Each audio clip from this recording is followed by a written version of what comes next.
Hello everyone, welcome back to our channel.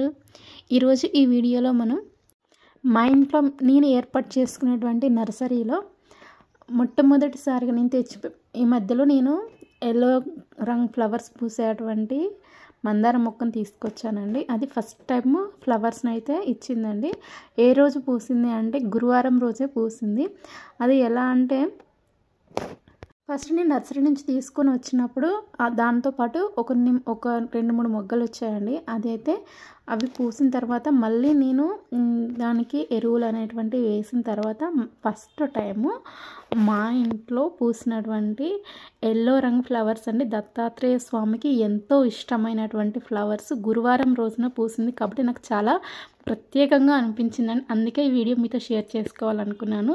ఇప్పుడు చూపిస్తున్నాను చూడండి. ఇంకా చూడండి ఎంత బాగా వచ్చిందో ఫ్లవర్ అయితే. అసలు ఈ ఫ్లవర్ని చూడగానే నాకైతే అసలు అక్కడ స్వామి లాగానే అనిపించిందండి. స్వామి వచ్చినట్టుగా అనిపించింది. ఇంకా నేనైతే ఈ ఫ్లవర్ని తీసుకెళ్ళి డైరెక్ట్ స్వామికి సమర్పించానండి, దత్తాత్రేయ స్వామికి. మేము శ్రీశైలం వెళ్ళాము. శ్రీశైలం వెళ్ళినప్పుడు అక్కడ నుంచి వచ్చేటప్పుడు దత్తాత్రేయ స్వామి యొక్క చిన్న విగ్రహం అయితే తీసుకొచ్చానండి నేను. అది ఇప్పుడు నేను పూజా రూమ్లో పెట్టి పూజ చేసుకున్నాను.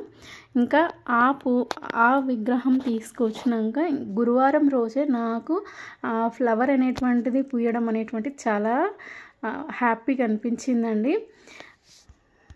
అన్ని పూలలోకెల్లా శ్రేష్టమైనటువంటి పువ్వులు అని దత్తాత్రేయ స్వామి చరిత్ర చదివినప్పుడు మనకు అందులో ఉంటుందండి. అక్కడ ఫస్ట్ తెలుపు రంగు పువ్వులకు అక్కడ ప్రాధాన్యత ఉంటుంది. తర్వాత పసుపు రంగు పువ్వులు అండి, తర్వాత ఎరుపు, మిగతావన్నీ ఇంకా అవసరం లేదని చెప్పారు ఆ స్వామి.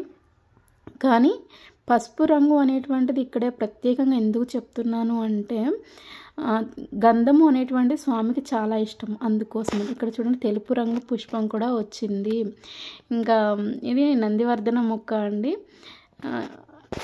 ఈ పుష్పాలతోటి అమ్మవారికి పూజ కూడా ఉంటుంది. పౌర్ణమి పూజ ఉంది కదా, 12 ద్వాదశ పౌర్ణమిల పూజ. సో ఆ పౌర్ణమి యొక్క పూజను నందివర్ధన పూలతోటి చేసే ఒక పౌర్ణమి కూడా ఉంటుంది. అప్పుడు మీకు ఆ పూజను కూడా మీకు చూపిస్తాను. ఇంకా ఇప్పుడైతే నేనైతే ఈ ఫ్లవర్ అయితే తీసానండి మొక్క దగ్గర నుండి తీసుకెళ్ళి ఇంకా స్వామి పాదాలకు సమర్పించడమేనండి. ఇది పూజారము. ఇంకా ఈరోజు అయితే నేను ఖచ్చితంగా కామాక్షి దీపం వెలిగించుతాను ఎరుపు రంగు వత్తులు వేసి.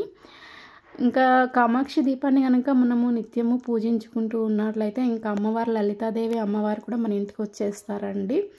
చూడండి ఇంకా ఆయా పసుపు రంగు వర్ణంలో స్వామి ఎంత బాగా కనిపిస్తున్నారో నాకైతే చాలా బాగా అనిపించిందండి. మీకు ఎలా అనిపించింది అనేటువంటి ఒకసారి కామెంట్ సెక్షన్లో పెట్టండి.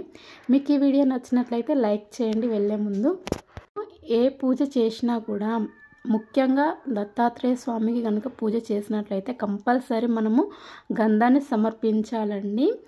సో గంధం అనేటువంటి స్వామికి చాలా ఇష్టమైనటువంటిది. అందుకోసమనే ఆ స్వామి పసుపు రంగు పువ్వులకు ఎక్కువ ప్రాధాన్యత అనేటువంటిది ఇస్తారు. పసుపు రంగు వస్త్రాలకైనా కూడా గురువారం రోజు పసుపు రంగు వస్త్రాలు కట్టుకొని కనుక మనము పూజ చేసినట్లయితే గురువు యొక్క అనుగ్రహం అనేటువంటిది త్వరగా కలుగుతుంది. గురువారం రోజు గంధంను మనము నుదుటి పైన ధరించినట్లయితే గురువు యొక్క అనుగ్రహం త్వరగా కలుగుతుంది. ఇంకా ఇలా ఇది చూడండి, ఇది నేను తీసుకొచ్చుకున్నటువంటి విగ్రహం అండి. ఇంకా నేను అభిషేకం చేసే ప్రతి గురువారము నీటితో కానీ గంధం పుష్పములతోటి ఇంకా అభిషేకం వాటర్తో కానీ అభిషేకం అయితే చేస్తాను. చేసి పూజలో పెట్టేసుకొని మామూలుగా ఇంకా రెగ్యులర్గా పూజ అయితే చేసేస్తానండి.